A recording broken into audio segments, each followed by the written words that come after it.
Hello everyone. मैं हूं आचार्य कोमल गोयल और आज थोड़ा कुंडली के 12 भावों के बारे में बात करते हैं। कुंडली में 12 हाउसेस होते हैं। इनको हाउस भी बोलते हैं, इन्हें भाव भी बोलते हैं और इन्हें घर भी बोलते हैं। तो 12 घर होते हैं जो हमारी पूरी लाइफ की हर एक तरह की बात कवर करते हैं। हमारी लाइफ के बारे में, बच्चों के बारे में, करियर के बारे में, हेल्थ के बारे में अलग अलग भावों से हम प्रिडिक्शंस करते हैं, यानी फलक करते हैं कि कब क्या होगा, कैसे ठीक होगा। ये सारी बातें हम कुंडली के इन्हीं 12 भावों से करते हैं। तो इन 12 भावों को आज एक एक करके समझते हैं। सबसे पहला भाव यानी कि प्रथम भाव, इसको प्रथम भाव भी बोलते हैं। ये संस्कृत की गिनती है, प्रथम, द्वितीय, तृतीय, और इसको फर्स्ट हाउस भी बोलते हैं और पहला घर भी बोलते हैं। और इस भाव का नाम है तन भाव, यानी मेरी बॉडी। मैं कैसी दिखती हूँ, मेरे बाल घुंघराले हैं या सीधे हैं, मेरा कलर कॉम्प्लेक्शन कैसा होगा, मैं लंबी हूँ, नाटी हूँ, मेरी बॉडी की हर चीज इस तन भाव से पता चल सकती है। तो यानी कि आपकी बॉडी की हर बात आपकी कुंडली के पहले भाव से, फर्स्ट हाउस से पता चल सकती है। तो कुंडली के पहले भाव को लग्न भाव भी कहते हैं। इससे ये भी पता चलता है कि आपका जन्म कहाँ हुआ था, कैसी स्थिति थी, दिन में हुआ था, रात में हुआ था। कुंडली के पहले भाव से ये सारी बातें पता चलती हैं। कुंडली के पहले भाव से आपकी हेल्थ, ओवरऑल हेल्थ कैसी रहेगी, दूसरे लोग यानी कि आपको बाहरी लोग कैसा समझते हैं, क्या आपकी पर्सनालिटी कैसी है, ये पता चलता है। भाई आप भी जानते हैं कि जैसे हमारा मन कुछ और है और हम किसी और को शायद कुछ और समझ आते हैं।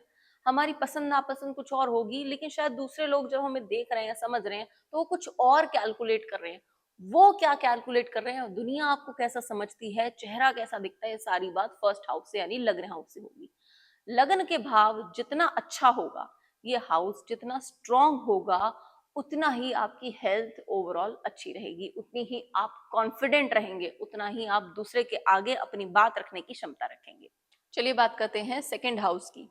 सेकंड हाउस यानी दूसरा भाव, दूसरा घर, द्वितीय स्थान या द्वितीय भाव, और इसका नाम होता है कुटुंब या धन भाव। अब कुटुंब भी और धन भी, कुटुंब यानी कि ओवरऑल फैमिली। सेकंड हाउस से हम ओवरऑल फैमिली की बात करते हैं।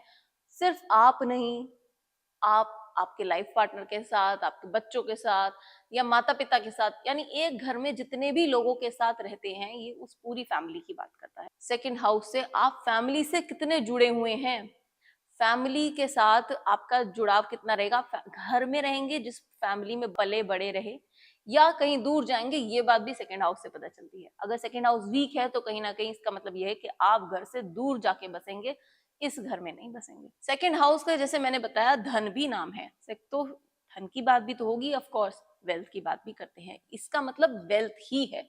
वेल्थ यानी मेरा जुड़ा हुआ धन, जो मेरे पास सेविंग्स है, जो प्रॉपर्टीज आपके नाम है, उस सब की बात भी सेकंड हाउस से होगी। ओवरऑल अगर आपका सेकंड हाउस अच्छा है तो आपके पास संचित धन यानी कि रुका हुआ सेविंग्स, ये सारी चीजें आपके पास ज्यादा अच्छी है। वो किसी भी फॉर्म में हो सकती है, शायद आपके पास ज्वेलरी ज्यादा हो या शायद आपके पास प्रॉपर्टी ज्यादा हो। तो ये सेकंड हाउस इसके बारे में बात करता है। सेकंड हाउस इसके साथ साथ आपकी वाणी यानी कि आप किस तरीके से दूसरे से बात करते हैं, इसके बारे में बात करता है। स्पीचेस, आपके बोलने का तरीका कितना इंप्रेसिव है, क्या आप किसी को इंप्रेस कर पाएंगे या नहीं कर पाएंगे, ये भी सेकंड हाउस बताएगा।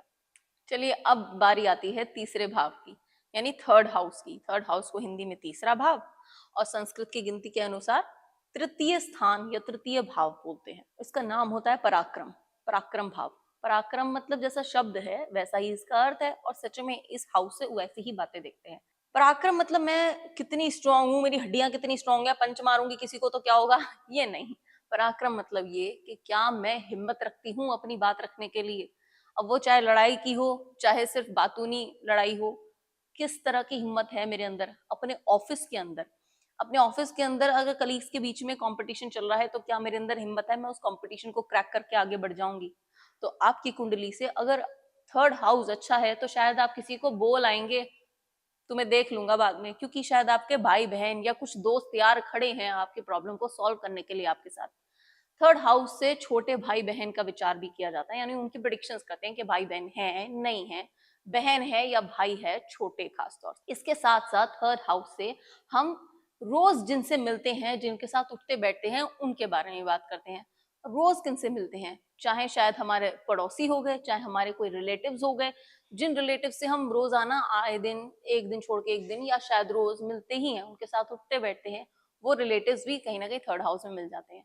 अब अगर आप यंग एज में हैं, यानी कि आप छोटे बच्चे हैं, स्कूल में हैं, किसी की कुंडली देख रहे हैं, वो छोटा बच्चा है, स्कूल में पढ़ता है, तो उसके लिए थर्ड हाउस से उसके क्लासमेट्स देखेंगे। वो कॉलेज में आ जाता है तो सिचुएशन चेंज हो गई, कॉलेज के फ्रेंड्स उसके थर्ड हाउस से देखेंगे। जॉब करने लगेगा तो उसके कलीग्स भी हम थर्ड हाउस से देखेंगे। तो थर्ड हाउस से ये भी पता चलेगा कि आप थोड़े बहुत कॉम्पिटिटिव है भी या नहीं है। अब अगर आपकी शादी हो गई तो आपके यार दोस्त या आपके अड़ोसी पड़ोसी भी हम थर्ड हाउस से देखेंगे। आप अगर एक हाउस वाइफ हैं और आप किटी ज्वाइन करती हैं तो किटी मेंबर्स या आपकी सहेलियां या आपके आस पड़ोस की औरतें भी थर्ड हाउस से देखेंगे। चलिए अब बात करते हैं फोर्थ हाउस की। फोर्थ हाउस यानी कि हिंदी में चतुर्थ भाव, संस्कृत की हिंदी चतुर्थ भाव, चौथा स्थान, चौथा भाव, और इसका नाम है सुख भाव। अब यहाँ पे सुख कैसे है? सुख तो हम सेकंड हाउस से भी देख सकते थे क्योंकि उससे हमने धन की बात करी थी। दरअसल इस हाउस से किस तरह का सुख देखते हैं, इस हाउस से देखते हैं कि आपके पास कितना लग्जरी है घर में, क्या आपके पास गाड़ी, घर, सब कुछ है, कंफर्ट्स हैं और आप उसे एंजॉय भी कर रहे हैं। ये भी बता सकता है कि शायद आपके पास पैसा, घर, गाड़ी सब होगा, लेकिन आपके पास टाइम नहीं है उसको एंजॉय करने के लिए, आप वो चीज एंजॉय नहीं कर रहे, आपकी फैमिली वो सारे लग्जरी लाइफस्टाइल एंजॉय कर रही है। तो आपका फोर्थ हाउस इंडिकेशन दे देगा कि पैसा होते हुए भी आप उस चीज को एंजॉय नहीं कर रहे। और इसके अलावा इसको मातृभाव भी कहते हैं। तो मातृभाव यानी कि फोर्थ हाउस से आपकी माता के साथ आपके कैसे संबंध हैं, माता से कितना प्रेम मिलेगा, कितना उनका साथ मिलेगा, माँ की गोदी में सर रख के ही सुख मिलता है ना, तो वो फोर्थ हाउस उसी सुख की बात करता है। घर में मुझे कितना कंफर्ट मिलता है घर आकर, ये बात मेरा फोर्थ हाउस बताएगा। अब बात करते हैं फिफ्थ हाउस के बारे में। फिफ्थ हाउस हिंदी में पांचवा घर या पंचम स्थान, पंचम भाव, और इसका नाम है संतान भाव। संतान तो हम समझ सकते हैं कि भाई अब हम चाइल्ड के बारे में बात करेंगे। तो अगर आप खुद ही, यानी हम किसी ऐसे इंसान की कुंडली देख रहे हैं जो खुद ही बच्चा है या स्कूल या कॉलेज में पढ़ रहा है, तो उसकी एजुकेशन हम इस पांचवें भाव से देखेंगे। प्राइमरी एजुकेशन, बेसिक एजुकेशन हम फिफ्थ हाउस से देखेंगे। और अगर आप एक अडल्ट हैं या आप मैरिड हैं तो आपके बच्चे होंगे, नहीं होंगे, कब होंगे, कितने होंगे, बेटा होगा, बेटी होगा, अबॉर्शन होगा, मिसकैरिएज होगा, ये सारी बात हम फिफ्थ हाउस से देखेंगे। आगे और डीप कंसल्टेशंस भी करेंगे, लेकिन मेनली फिफ्थ हाउस से हम ज्यादातर संतान का सुख देखते हैं, प्रिडिक्ट करते हैं, फलित करते हैं उसके बारे में। इसके साथ साथ हम अपनी छोटी मोटी इच्छाएं, थोड़ा सा लव रिलेशन, जो यंग एज का लव रिलेशंस हैं, प्यार मोहब्बत की बातें, वो सब भी हम फिफ्थ हाउस से देखते हैं। तो आपके अगर कॉलेज टाइम के कोई रिलेशनशिप्स हैं, कोई गर्लफ्रेंड है, कोई बॉयफ्रेंड है, उसके साथ आगे लाइफ चलेगी, नहीं चलेगी, उनके साथ संबंध कैसे हैं, ये चीज फिफ्थ हाउस से देखेंगे। चलिए बात करते हैं सिक्स्थ हाउस की। सिक्स्थ हाउस षष्ठ भाव या छठा स्थान, छठा घर, और इसको शत्रु भाव और रोग भाव भी कहते हैं। इसके दो नाम है, शत्रु या रोग स्थान, स्थान या भाव कोई भी शब्द लगा सकते हैं। इनफैक्ट हाँ, पंजाबी में हाउसेस को खाने भी कहते हैं। सिक्स्थ हाउस से हम क्या देखते हैं? सिक्स्थ हाउस से जैसा नाम है रोग और शत्रु, तो इन्हीं दोनों की बात होती है। देखो शत्रु, हमारे रोग भी तो हमारे शत्रु ही हैं। हमारी बॉडी पे अगर कोई डिजीज आती है, हम तबीयत खराब होती है, तो हमें उसे ठीक करना है, उसे भगाना है, अपने शरीर से दूर करना है, तो वो शत्रु है। तो हर तरह की छोटी डिजीजेस जो हम रिकवर हो जाते हैं, उसकी बात हम सिक्स्थ हाउस से करते हैं। अब यहाँ मैंने छोटी डिजीज का नाम इसीलिए लिया है क्योंकि हाँ, लंबी चलने वाली डिजीजेस की बात कहीं और से करेंगे, अभी आगे बताऊंगी, बी केयरफुल, मेरे साथ जुड़े रहिए। तो इस हाउस से हर तरह का शत्रु, हर तरह का कंपटीशन, कंपटीशन, चाहे आप किसी रेस में पार्टिसिपेट कर रहे हैं, चाहे आप स्कूल में कॉम्पीट कर रहे हैं, फर्स्ट आना है आपको, चाहे आप ऑफिस में कॉम्पीट कर रहे हैं, चाहे आप एक एंट्रेंस एग्जाम दे रहे हैं और आपको गवर्नमेंट जॉब चाहिए, तो उसकी बात भी सिक्स्थ हाउस से होगी। सिक्स्थ हाउस अच्छा होगा तो आपके अंदर शक्ति है कंपटीशन जीतने की, लड़ाई करने की। ये लड़ाई ऐसी लड़ाई नहीं है कि हाथापाई है, लेकिन ये वो लड़ाई है कि अपने कंपटीशन में, जैसे कहते हैं ना गला काट कंपटीशन, तो उस तरह से कंपटीशन जीतने की, हार ना मानने की हिम्मत है, तो वो छठा भाव बताएगा। सिक्स्थ हाउस से आप लोन्स भी देखते हैं। लोन्स यानी किसी भी तरह का ऋण आपके ऊपर है, किसी भी तरह के डेब्ट्स आपके ऊपर हैं, तो ये सब का विचार, इस सब के प्रेडिक्शंस भी सिक्स्थ हाउस से किया जाएगा। वो उतरेंगे, कब उतरेंगे, कंपटीशन कब क्लियर होगा, एंट्रेंस एग्जाम पास होगा नहीं होगा, सारी बातें सिक्स्थ हाउस से। इंटरेस्टिंग तो लग रहा होगा, आई होप। चलो अभी 12वें भाव तक की बात है, इस वीडियो को एंड तक देखना। 7th हाउस की बात करते हैं। 7th हाउस क्या है? 7th हाउस हिंदी में सप्तम भाव या 7वां भाव, 7वां घर और जाया भाव इसका नाम है। जाया मतलब लाइफ पार्टनर। अब जैसा वर्ड है वैसा ही मीनिंग है, तो इससे हम पर्सनल लाइफ की पार्टनरशिप लाइफ पार्टनर के साथ होती है और प्रोफेशनल पार्टनरशिप बिजनेस पार्टनर के साथ होती है। तो इस भाव से आप दोनों तरह की पार्टनरशिप की बात करते हैं।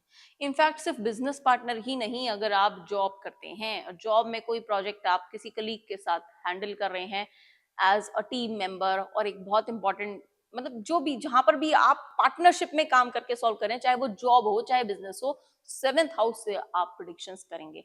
अब देखेंगे कि क्या मैं पार्टनरशिप में काम कर सकता हूँ नहीं कर सकता हूँ, ये बात आपका 7th हाउस बताएगा। क्या मेरी शादी अच्छी चलेगी नहीं चलेगी, कैसी चलेगी, कब होगी, ये सारी बातें 7th हाउस बताएगा। डिले से होगी तो वो भी 7th हाउस बताएगा। 7th हाउस में अगर कोई बुरा ग्रह बैठ गया तो शादी को डिले कर देता है। मांगलिक दोष की बातें करते हैं ना, 7th हाउस से भी रिलेटेड है। I will make a separate video on this.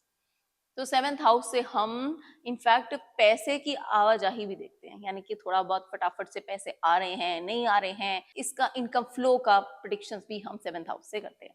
अब बात करते हैं 8th हाउस की। 8th हाउस यानी हिंदी में 8वां भाव, 8वां घर, संस्कृत की गिनती आ गई अष्टम यानी अष्टम भाव। इसका नाम है आयु भाव। जहां पर शब्द आयु आया इसका मतलब एज, जहां पे एज आया तो इसका मतलब जब तक उम्र है, जब तक की एज है आपको मिली है कुंडली में, उसके बाद मृत्यु है। तो आपकी आयु कितनी होगी या मृत्यु कब होगी, ये दोनों क्वेश्चन एक ही तो हुए। इन दोनों क्वेश्चन का आंसर ऑफ कोर्स, यानी इस एक क्वेश्चन का आंसर आप इस हाउस से ले सकते हैं। इस हाउस को एनालाइज करके यानी 8th हाउस को एनालाइज करके आप पता कर सकते हैं कि आपकी एज कितनी लंबी है, आपकी उम्र कितनी लंबी है। हालांकि जैसे मैंने सबसे पहले लगन के बारे में बताया था, फर्स्ट हाउस के बताया था। फर्स्ट हाउस के बारे में याद है मैंने बोला था कि जितना अच्छा फर्स्ट हाउस होगा इतनी अच्छी हेल्थ रहेगी। तो अगर 8th हाउस ठीक है तो वो भी आपकी हेल्थ अच्छी रहेगी, लंबी उम्र जिएंगे। लेकिन लंबी उम्र के साथ बीमारी होगी नहीं होगी वो फर्स्ट हाउस से देखेंगे। 8th हाउस से लंबी चलने वाली बीमारियां देखेंगे। जैसे मैंने अभी बोला था कि 6th हाउस से हम ऐसी बीमारियां देखते हैं जो हम थोड़े टाइम के लिए हुई, शायद 1 साल के लिए 2 साल के लिए, बट हम उससे फ्री हो गए, वो ठीक हो गई। उसके बारे में पता चलेगा 6th हाउस से कि कैसे ठीक होंगी वो बीमारियां। पर 8th हाउस से लंबी चलने वाली बीमारियां देखते हैं जो कई कई वर्षों तक चलती हैं। और शायद एक मिडिल एज में कोई आपको छोटी मोटी प्रॉब्लम लग गई जिसकी दवाई, चाहे डायबिटीज हो गई चाहे बीपी हो गया, आप आजीवन लेते आ रहे हैं, उसका रीजन इस 8th हाउस से मिलेगा, उसका इंडिकेशन इस 8th हाउस से मिलेगा, यानी अष्टम भाव से मिलेगा। अष्टम भाव से अगर हम अब लंबी लंबी चीजें देख रहे हैं ना, तो ये भी याद रखिए कि 8th हाउस से हम रिसर्च की बात भी करते हैं, गूढ़ विद्याओं की बात भी करते हैं। यानी कि मैं एस्ट्रोलॉजी में आ गई, इस गहरी साइंस में, इस ऑकल्ट साइंस में आ गई, तो ये कहीं ना कहीं मेरे 8th हाउस का इंडिकेशन है, अच्छा होगा तभी मैं इस फील्ड में आई हूँ। तो आप रिसर्च करेंगे, पीएचडी करेंगे, ठप्पे वाली करेंगे यानी कि सर्टिफिकेट वाली करेंगे, डिग्री वाली करेंगे, या बिना डिग्री वाली कोई रिसर्च चलती रहेगी आपकी जिंदगी में, किसी चीज के बारे में नॉलेज इकट्ठी करते रहेंगे आजीवन, ये सारी बात पता चल सकती है 8th हाउस से कि डिग्री होगी या नहीं होगी, रिसर्च है या नहीं है, डिग्री वाली है या नहीं है। ये दोनों बारीकियां आप 8th हाउस से पता कर सकते हैं। चलिए अब बात करते हैं 9th हाउस के बारे में। 9th हाउस यानी हिंदी में 9वां भाव, 9वां घर, और संस्कृत की गिनती हो गई नवम, तो नवम भाव। नवम भाव को बोलते हैं धर्म भाव और भाग्य स्थान। ये इसके दो नाम है, भाग्य या धर्म। तो अब इन दोनों शब्दों से जो हम समझते हैं वही हम इस 9th हाउस से देखते हैं। यानी कि 9th हाउस से हम बात करते हैं आप कितने धार्मिक रहेंगे, या कोई धार्मिक यानी तीर्थ यात्रा वगैरह करेंगे नहीं करेंगे, दूर देश जाएंगे नहीं जाएंगे, वो भी हम 9th हाउस से देखते हैं। 9th हाउस से आपका भाग्य कैसा रहेगा इसके बारे में भी बात करते हैं। 9th हाउस से दादा पोते का रिश्ता भी देखते हैं। तो आपका भाग्य, लोग वैसे बात करते हैं या वीडियोस आप इस तरह की देखते होंगे कि भाग्य उदय कब होगा, ये कैसे पता चलेगा, या भाग्य का स्वामी क्या है, वो सारी बात इस हाउस से होती है। 9th हाउस से, नवम भाव से भाग्य उदय कब होगा, किस डायरेक्शन में होगा, ये बात भी इसी हाउस से हम प्रिडिक्ट कर सकते हैं, फलित कर सकते हैं। अगर आपकी लाइफ में चीजें कुछ अच्छी नहीं चल रही, प्रेजेंट जॉब में कई सालों से या फिर एक शहर में कई सालों से अलग अलग जॉब करने के बाद भी चीज़ अच्छी नहीं हो रही, तो कहीं ना कहीं शायद वो डायरेक्शन गलत है आपके लिए। किस डायरेक्शन में जाके जॉब अच्छी मिलेगी, भाग्य उदय होगा, ये बात नाइन्थ हाउस से होगी। और इनफैक्ट एक इंटरेस्टिंग पॉइंट यहाँ पे बताती हूँ, अगर नाइन्थ हाउस किसी और हाउस के साथ कनेक्टेड है, या जैसे कह लीजिए फोर्थ हाउस के साथ कनेक्टेड है, तो यानी कि माता के सुख से, माता के साथ रहने से, मदर के साथ रहने से, फैमिली के साथ रहने से भाग्योदय होगा। सेवेंथ हाउस के साथ कनेक्टेड है तो लाइफ पार्टनर के लाइफ में आने के बाद भाग्योदय होगा। चलिए, और ये बातें तो आगे करेंगे अलग अलग वीडियोस में, अभी टेंथ हाउस पे चलते हैं। टेंथ हाउस यानी हिंदी में 10वां भाव, संस्कृत की गिनती आ जाती है दशम, तो दशम भाव 10वां स्थान, और इसको कर्म भाव भी बोलते हैं। तो कर्म यानी कि आजीविका। अब आपका कर्म कैसा होगा, आजीविका कैसी होगी, क्या आपका जरिया होगा कमाने का, जॉब, बिजनेस, या दोनों आपको सूट करेंगे, मल्टीपल सोर्स ऑफ इनकम होंगे या नहीं होंगे, किस तरह की जॉब होगी यानी किस तरह का बिजनेस होगा, ये सारी बातें भी टेंथ हाउस से करेंगे। तो ये सारी बातें आप आराम से एनालाइज कर सकते हैं टेंथ हाउस से कि आपके ग्रह आपको क्या दे रहे हैं। लोग पूछते हैं ना कि हमारा काम किस तरह का हमें सूट कर रहा है, ये सारी बातें, इस तरह के क्वेश्चन हम टेंथ हाउस से देखते हैं। हमारे काम में हमें फायदा कब होना शुरू होगा, ये बातें भी हम टेंथ हाउस से देखते हैं। साथ में टेंथ हाउस से पिता यानी कि फादर से क्या सपोर्ट मिलेगा, फादर की हेल्थ कैसी रहेगी, फादर से रिश्ता कैसा रहेगा, ये सारी बातें भी हम टेंथ हाउस से करते हैं। तो फादर के ही साथ अगर काम करेंगे, बिजनेस करेंगे, वो बात भी टेंथ हाउस से पता चल जाएगी। डीप स्टडीज जितनी ज्यादा करते जाएंगे कुंडली में, उतने ज्यादा आंसर्स मिलते जाएंगे। 11th हाउस की बात करते हैं। 11th हाउस यानी कि हिंदी में 11वां भाव या 11वां स्थान, और संस्कृत की गिनती आ गई एकादश, तो यानी एकादश भाव। अब इसका नाम है आय भाव। आय मतलब इनकम। ये इनकम गेन्स, या चाहे अचानक मिलने वाला धन, चाहे रेगुलर आती हुई सैलरी, चाहे बिजनेस में कभी आ रहा है, कभी कम आ रहा है, कभी ज्यादा आ रहा है, ऐसा पैसा, ये सारी बातें 11th हाउस से होगी। और इससे भी हम मल्टीपल सोर्स ऑफ इनकम की बात करते हैं। इससे हम साथ में सिर्फ हर मॉनेटरी गेन्स की बात नहीं करते कि भाई बस मटेरियल गेन्स की बात कर रहे हैं, इससे हम अपनी इच्छाओं के गेन्स की बात करते हैं। यानी कि मेरी डिजायर मैं गेन कर पाऊंगी या नहीं कर पाऊंगी, जो मेरी डिजायर्स हैं, जो मेरी इच्छाएं हैं, वो पूरी होंगी या नहीं होंगी। हो सकता है किसी कुंडली में कि भी डिजायर्स पूरी ना हो, इच्छाएं पूरी ना हो, इच्छाएं मार के भी पैसा कमा रहे हैं, तो वो सारे डीप इनसाइट्स इसी हाउस से, इसी घर से मिलेगा, इस 11th हाउस से। इनफैक्ट एक बात और इंटरेस्टिंग यहाँ बताती हूँ, हर हाउस से, हर भाव से आप कुछ नेगेटिव और कुछ पॉजिटिव हर चीज की प्रिडिक्शन करेंगे। चलिए अब बात करते हैं 12वें भाव की, यानी 12th हाउस की। तो हिंदी में 12वां भाव, संस्कृत की गिनती आ गई द्वादश, द्वादश भाव या द्वादश स्थान। इस हाउस से हम क्या प्रिडिक्शंस करेंगे, इसका नाम होता है व्यय भाव। जो भी कुछ मुझसे दूर जाने वाला है वो ये है, 12th हाउस है। मेरा हर तरह का खर्चा 12th हाउस है। मैं बीमार हूं तो हॉस्पिटल में एडमिट हूं, खर्चा कर रही हूँ, वो भी 12th हाउस बताएगा। जर्नीज यानी कि यात्राओं के बारे में भी 12th हाउस बताएगा। आप चाहे विदेश यात्रा करें, चाहे तीर्थ यात्रा करें, चाहे हॉस्पिटल यात्रा करें, चाहे जेल यात्रा करें, सारी यात्राएं आपका 12th हाउस बताएगा। 12th हाउस से दोस्तों के साथ घूमना फिरना रहता है या नहीं रहता है, वो भी 12th हाउस बताएगा। दोस्तों के साथ खर्चा कितना करते हैं, अपनी लाइफ में खर्चा कितना करते हैं, ये भी 12th हाउस बताता है। अब ये एक बात बताइए कि हमने धन की बात करी सेकंड हाउस से, इनकम की बात करी यानी आय की बात करी 11th हाउस से, और खर्चों की बात करी 12th हाउस से। तो जो हम स्कूल में पढ़ते हैं कि income minus expenses is equals to profit, तो ये चीज तो कितने हजारों साल पहले जब ऋषियों ने रिसर्च करके ज्योतिष शास्त्र बनाया, तो इसमें भी उन्होंने तीनों हाउसेस को अलग अलग रखा, तीनों एस्पेक्ट को अलग से जज करने का तरीका हमें इस कुंडली में दिया। आपकी लाइफ की सारी बातें इन्हीं 12 भावों के अंदर घूमती हैं। इनफैक्ट आप हर भाव से ये भी पता करते हैं हर एक रिश्ते के बारे में। आप माता के साथ रिश्ता, पिता के साथ रिश्ता, वाइफ के साथ या हस्बैंड के साथ रिश्ता, भाई बहनों के साथ रिश्ता, बच्चों के साथ रिश्ता, मामा मामी के साथ रिश्ता, नाना नानी के साथ रिश्ता, हर एक हाउस अलग अलग रिश्तों के बारे में बात करता है, और आपकी पूरी बॉडी में अलग अलग बॉडी पार्ट के बारे में भी बात करता है, विचार करता है। ये सारी बातें आगे डिस्कस करेंगे आगे की वीडियोस में, और इसके लिए मेरे चैनल को सब्सक्राइब करना ना भूलें।